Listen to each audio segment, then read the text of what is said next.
Hello there, and good day to you, bright adventurer. I hope that you're having a great day. But before we start, let us seek guidance from our Heavenly Father with a prayer to guide us throughout our lesson. Let me introduce myself. It's me, Ma'am Lena, and today we'll go hand in hand to explore and enjoy our today's lesson. So make sure you have your pens and your notes ready as we dive into one of the wonders of English, which is plays. Here's today's objectives. First is to identify the parts, features, and key elements of a one-act play. Second is to arrange and differentiate the segments of the plot of a one-act play and analyze how these parts provide impact to the overall message of the play. Third is to develop an understanding of the values of the play by having a connection with the characters through an activity. So, let's start! Have you had any experiences taking part of some of our local theater arts performances, like in school or outside school? Well, if that's the case, then it is good to hear. Now, to give you an idea of what we'll be discussing for today's lesson, let us have an activity. It is an icebreaker activity entitled Guess What? In this activity, I will be showing pictures that will serve as a clue or a hint to give you some of our insights towards our lesson for today. So keep your thinking hats on and let us go! So the first picture shows two person having a fight or a conflict. Nice work, adventurer. To the next picture. Oh, it is a flat tire. A flat tire. Oh, it is a plot. Nice work.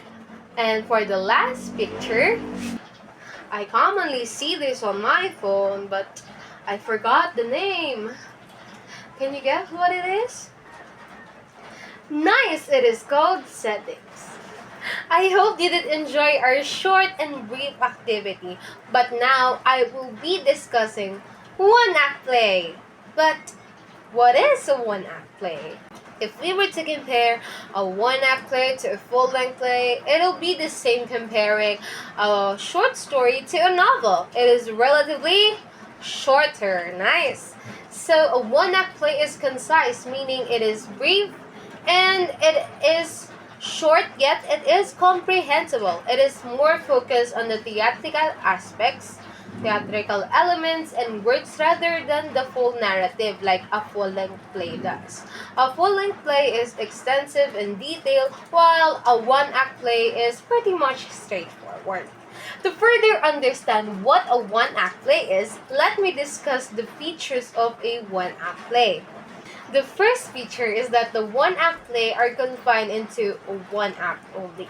So these plays are revolving around a singular act, meaning it is pretty much straightforward, unlike the full-length play does. Full-length play has different side stories, side characters, and themes that revolve to build a whole story, while a one-act play, it centers around one theme, one purpose, and one goal of the main character or the struggles of the main character, and it pretty much revolves into a one theme and one common goal. The second features of a one-act play is that the scenes may be multiple and in variation. So, when we say one-act play, it doesn't necessarily mean that the scenes were only singular as well. It only means that the scenes revolve into one concept, but it could be multiple and varied to fully convey the emotion, the story, the themes, and the main purpose of the play. Third feature of a one-act play is that it is concise and precise. So, earlier we discussed that one-act plays are straightforward, and it is a defining feature of a one-act play. A full-length play must be extensive and it is more on the narrative, but a one-act play is precise, meaning it delivers the scene, the purpose, and the themes of the play itself in a concise, short manner. The fourth feature of a one-act play is that it is intended to produce one effect. So this singular act is about delivering one goal. It is precise, it is straightforward, and it invokes emotion that will deliver one effect towards the audience, the readers, or even the characters itself. The fifth feature is that the scenes are dominated by one single situation. As we discussed earlier, it revolves into one main concept. So later on, we will discuss the difference between the scene and the act, and you will further understand what does it mean to have multiple scenes revolve into one. The last feature of a one-act play is just like how all stories, it has a beginning and an ending. In recent years, a popular subgenre of a one-act play has emerged, and it is called flash drama. It is commonly a 10-minute play that revolves into one singular situation or one singular concept, just the same as a one-act play did, and it emerged in modern competitions such as flash writing and flash drama writing. One example of a flash drama is the play of Thucydides entitled Cyclops. So, as the title had said, it's pretty straightforward, right? It's about a cyclops. It is a man-eating, one-eyed cyclops named Polyphemus in Sicily. Moving forward, we're going to discuss what an act is. Now, an act contains all the storytelling aspects of the story. It contains such elements, for example, the exposition, rising action, the climax, falling action, and the resolution. Now, the act and the scene are different as we described earlier. So, what do you think is the difference of an act and a scene? Okay, nice idea. The difference between an act and a scene is that an act contains several scenes that can run from a long length of performance, while a scene is a brief situation about an action in a dialogue. To understand and simplify this concept, you must know that these concepts are short. An act and a scene are short, but a scene is shorter and an act is composed of multiple scenes to fully understand and grasp the main situation, themes, and conflicts of the story. So this is the 6 elements of a one-act play. So the first is the setting and the type of atmosphere present. So setting is about the environment in which the story revolves or takes place in. It could be the time, the place, the event, or even the atmosphere throughout the whole story. So the second one is the plot. It is the sequential series of events that represents how the story unfolds. The third is the structure. It means how the story is organized. It is commonly known in plays as the drama structure, and it is really important that we know how to structure our events well in order to convey the message to the viewers or the readers, that so that they will understand the main purpose or the main aim of the play. The fourth is the characters. You can imagine them as puppets, but they are played by the persons commonly known as actors. So they embody the personalities of the characters in the story itself. In the play, the character shows or they convey the purpose and the aim of the story. They are responsible of making the audience understand what is the aim of the play or what is the message, what is the lesson about. So there are different kinds of characters. You may be familiar with some of them. The first character is the protagonist. So the protagonist is the main character of the story. He or she is the center of what the events or the situations. And you might be thinking that the protagonists are just the good character. And take note of this, protagonist can be the hero or the anti-hero of the story. So the second character is the antagonist. So the antagonist is the one who creates the obstacles for the protagonist. Could be good or bad person, just as long as he or she is the one who creates challenges throughout the story. So the fifth one is the conflict. The conflict, just as said earlier, it is produced by the antagonist, and it could be internal and external conflict. When we say internal conflict, it stems on the main character itself. It could be psychological, mental, verbal, or physical. It is self versus self. In external conflict, it is a conflict or a problem between a character, or a character between the environment. So anything that hinders the aim of the main character or the protagonist is considered as a conflict. The sixth and last element of a one-act play is called the theme. It is the central idea that is being explored throughout the play. It could be throughout the dialogue, throughout the environment, the characters, or how they act itself. Now we're going to discuss what a plot diagram is. Now, a plot diagram contains the main events of the story. It is organized in such a way that we will understand the character's thoughts, feelings, and action. So the first one is the exposition or the introduction. It explains the situation in which the story begins. It introduces the characters, their settings, their emotions, and the environment that they are in.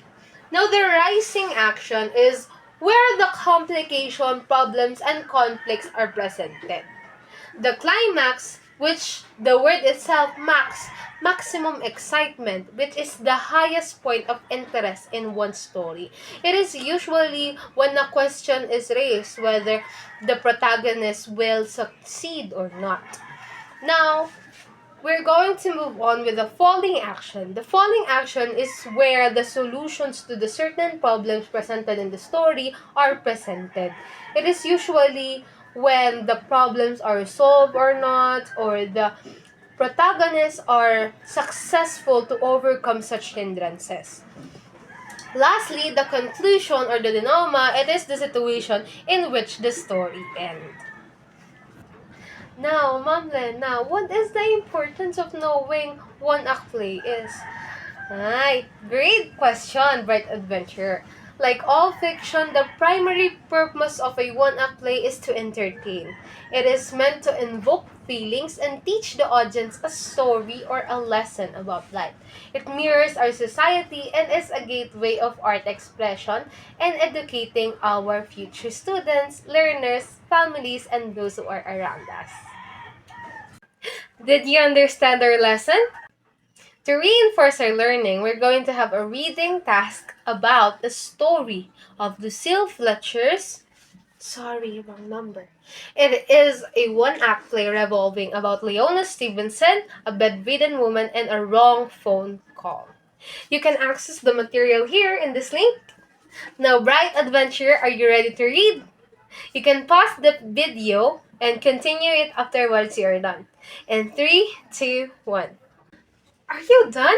Great work, Bright Adventurer. Now we're going to move on to our activity revolving what you had read.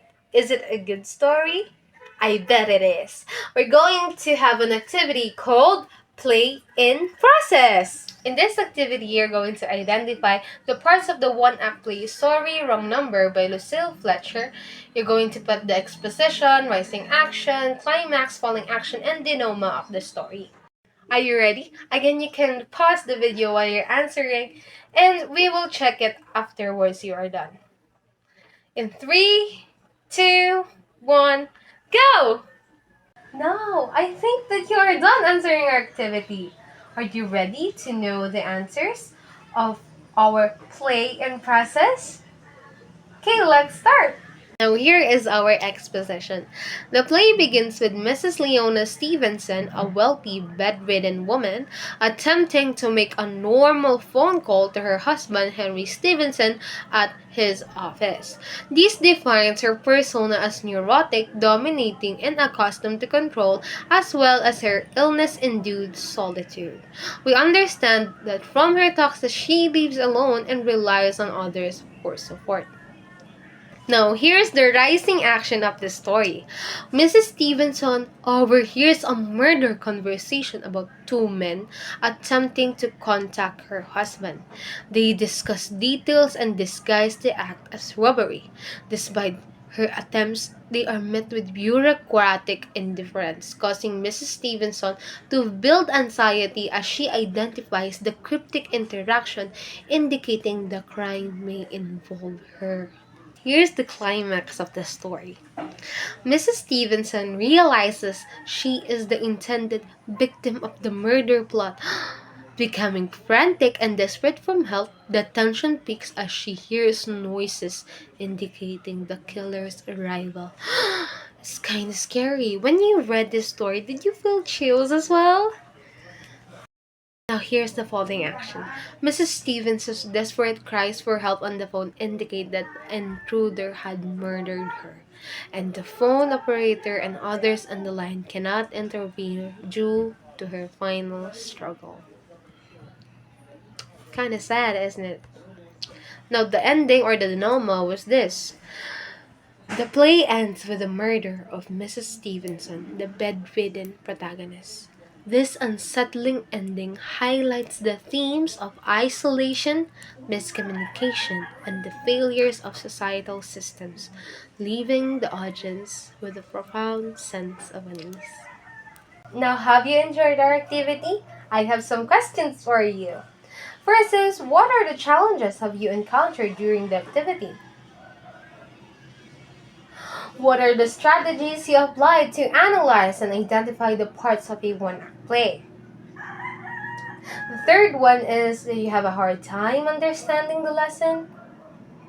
So one-act plays really is a reflection of what society is. Sorry, Wrong Number by Lucille Fletcher shows us that technology can be helpful and unhelpful at the same time. In this second activity, it is entitled You Complete Me. You're going to complete the details of the table, which is describing the main character, the part of the script, what's the conflict, the theme, and the suspense of the play. I know that you can do it, Bright Adventure. You can pause again the video while you're answering in 3, 2, 1.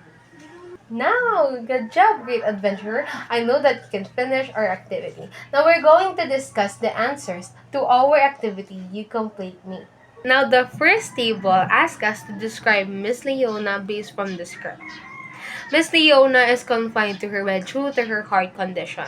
She relies heavily to her phone to communicate and maintains a semblance over control in her surroundings, and she is seen as anxious and domineering. Now, the next question is about what part of the script shows the setting of the story. Now, the setting of the story is established earlier in the script. It happened mostly in Leona's bedroom. Now, the next question is about what was the conflict that the character faced in the story. Earlier, we discussed that there are two types of conflicts, the external and the internal. In this story, there are two types of conflicts as well. The external conflict was the overheard murder plot, and the second one is the internal conflict, which is the fear and paranoia that Mrs. Stevenson felt. Lastly, what is the theme that is evident throughout the one-act play? It was isolation and helplessness, as Mrs. Stevenson is a bedridden woman, solely relying on technology and her phone to control all of the environment in her house. Isolation, being an isolated bedridden woman, it really shows her helplessness as a victim of a murder plot. Have you enjoyed having to know about one-act plays and the story of Mrs. Stevenson? If that's the case, then great job! I am so glad I'd be of help. Now, to check your understanding, let us have quiz time! You can access the quiz through the link here. Now, adventurer, you may pause the video while you're taking the quiz and may continue to do so afterwards so we can check it. In 3, 2, 1. Okay, let's check. Here are the answers to the quiz. As an assignment, you are tasked to read another example of a one-act play. You may share it to your classmates, to your friends, and your family, and you may use the plot diagram to further understand the key features, plot, and elements of the story. I hope you have fun learning about one-act plays and obviously English. It's me, Ma'am Lena, and continue exploring, learning to a bright future. Goodbye!